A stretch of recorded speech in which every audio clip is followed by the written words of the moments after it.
Anybody know the town of Chipping Norton down in the West Country? Yeah. Huh? Well, if you've been through it, then if you've been through on the west, going westwards, you'll have driven past what is the finest industrial building in Britain. It's a cloth mill, Tweed Mill, and it was built by my great-great-grandfather, William Bliss. Now, I used to keep very quiet about having a mill owner for an ancestor. It just wasn't something I wanted to be proud of at all. I didn't like the idea of being descended from a capitalist bastard. So when people used to say to me, "You anything to do with the Blisses of Chipping Norton?" I used to say, "No, nothing to do with me," because I knew that during the general strike there had been a lockout and some lads were shot. So it was not something at all I wanted to be associated with. But then I discovered that the mill had passed from the family hands in 1911, long before the general strike. But more important than that, William Bliss was a member of that small group of industrialists who called themselves the Utopian Socialists. And there was Robert Owen at New Lanark, there was Titus Salt at Saltaire, and there was a chap down in Birmingham with the Marlborough Chocolate Factory, Willy Wonka. And when the original mill burned down in a terrible fire, he built this fantastic edifice, which it's most distinctive. It's got what looks like a sink plunger on the roof, a huge sink plunger. It's a copper dome with a factory chimney sticking straight up through the middle, and it's known as a sink plunger. And he built this extraordinary building, which is lovely. It's set in Parkland, but he also built workers' cottages and reading rooms and chapel and a hospital and all the things which those people believed the workers needed. In fact, he got a medal from Napoleon Bonaparte for looking after his workers well. So he was actually a bona fide philanthropist. He had a lot of very rare stamps. So I decided I would own up and admit my roots and write a song for him.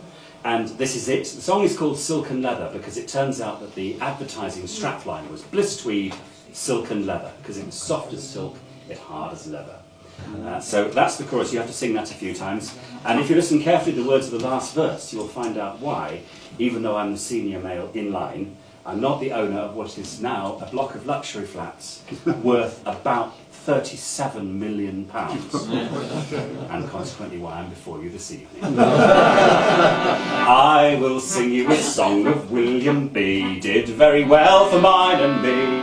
Had us all work in his factory, making silken leather. No governor could be wholly good, but he seemed to do the best he could.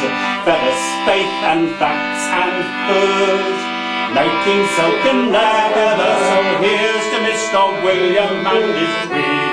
Bliss tweed! That's the bit I really wanted to join in with.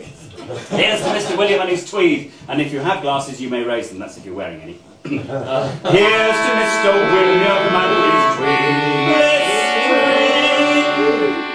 He would have no children in his mill, no women in the winter chill, at least till a breakfast they'd have fill, making silken leather. Our wages never made a pound, but when we ailed, he rallied round, and pensions for the old was found. That was a radical new idea at the time. Seems to have gone completely out of fashion now.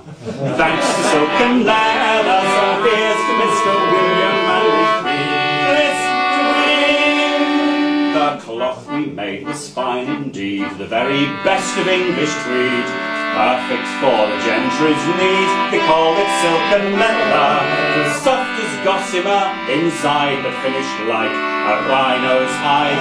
A man could wear those breeks with pride, and possibly a certain sexual frisson, who knows. Thanks to silken leather, here's to Mr. William and his tweed. Bliss tweed. To prove my point, this now I show. In Africa not long ago, a huntsman shot a buffalo wearing silken leather. I have to stop the song at this point because sometimes people get the wrong end of the stick. As far as I can make out from the little newspaper cutting that I do have from the South African Times of the period, which was used as publicity by the mill, it was actually the huntsman that was wearing this wonderful cloth. I don't think the buffalo had anything on at all. But the wounded beast would not succumb. It chased that huntsman. It was rum, but it found no purchase on his bum. Thanks to silken leather, so here's to Mr. William and his tweed. So all of Chipping Norton town was filled with fear and fret and frown. the night that William's mill burned down. No more silk and leather, but William B would not be beat. He built that new mill up the street that looks just like an ice cream treat. Or possibly a sink plunger, depending on your point of view. Thanks to silk and leather, so here's to Mr. William and his dream. So like the rest I sobbed and I sighed, the night that William Bliss he died, with his sons all by his side, all wearing silk and leather.